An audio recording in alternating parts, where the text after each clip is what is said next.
Hi, I'm Penny Kane. I'm going to be talking about eliminating college admission barriers for formerly incarcerated citizens upon their reentry and the importance to our community. My target audience is public universities, especially the University of Michigan and the Michigan Department of Corrections. This is what a felon looks like. Pretty scary, huh? That's me at the 2018 spring open house. I rode 4 buses to get to the open house that day. That's how motivated I was to become a student here.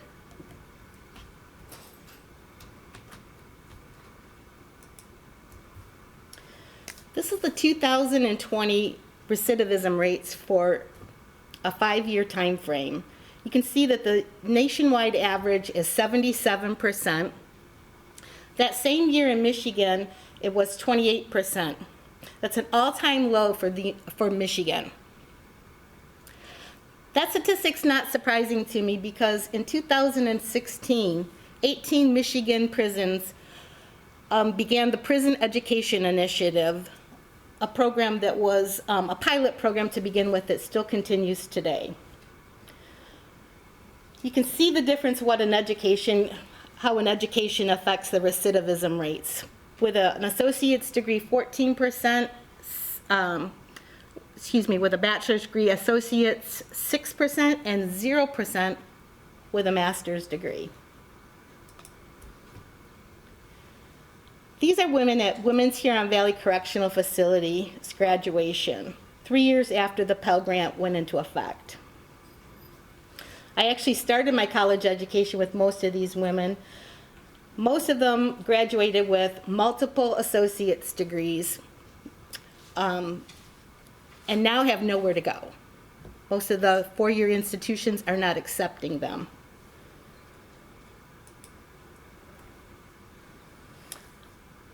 I recommend that all public universities eliminate the barriers for formerly incarcerated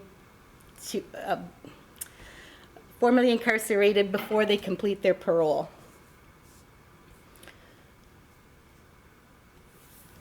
Establish a prison to University of Michigan pipeline starting in the fall of 2012 and work with the Michigan Department of Corrections to update their mail policy. Oh.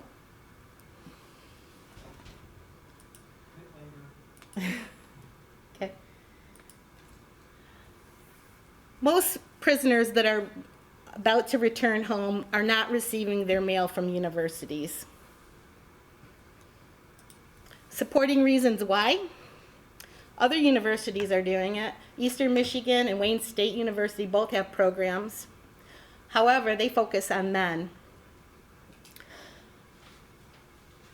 Each of these programs were able to initiate these programs because they paired up with the Michigan Department of Corrections Offender Success Program and received grants from community nonprofits. Enrollment at the University of Michigan is currently down approximately 3%. Fact, in 2023, Pell Grants will be reinstated for prisoners across the board. We need to be set up with an infrastructure that allows these prisoners with associate's degree or some other education to be able to attend 4-year universities. An educated community is a safe and productive community.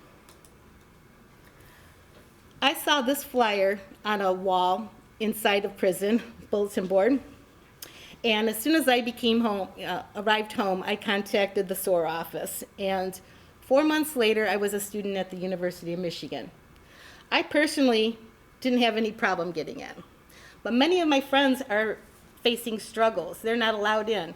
They're being asked to wait 4 years until they're off their parole. Look at what I've done in 4 years' time. I won a Hopwood Award. I'm a CEW scholar. 4 years is a long time to change someone's trajectory. Why are we making them wait?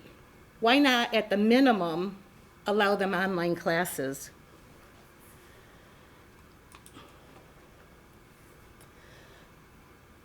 When considering adopting this policy, please consider the women. The women are highly overlooked in the reentry process. Most of the programs focus on men that are reentering because there's so many of them.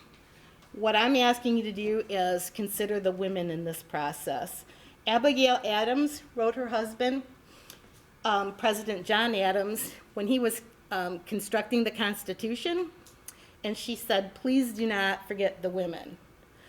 John Adams forgot the women.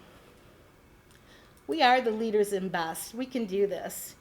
Go Blue, go Dearborn. Thanks for listening.